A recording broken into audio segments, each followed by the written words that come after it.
একটা গির্জা,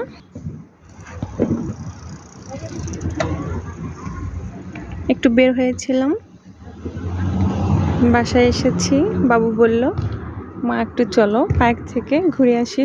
এটা গির্জার পিছনের একটা জমি। এখানে মাঝে মাঝে শাকসবজি চাষ করা হয়, আবার ফুল চাষ করা হয়। এইদিকে যারা বসবাস করে তাদের জমি, আলু, কুমড়ো এগুলো লাগানো হয়। মুরগির খামার আছে।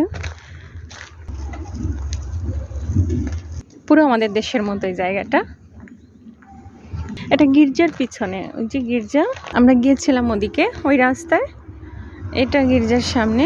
এখানে বাচ্চারা খেলাধুলা করছে। ছোট বাচ্চারা এখানেই খেলে ম্যাক্সিমাম সময়। একটা মনুমেন্ট।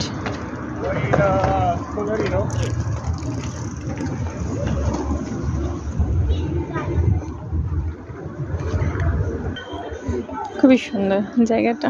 আমি যখন আসছি প্রথমে তখন এরকমটা ছিল না। ওই যে একটা লাইব্রেরি, এই যে এখান থেকে বই নিয়ে পড়া যায়।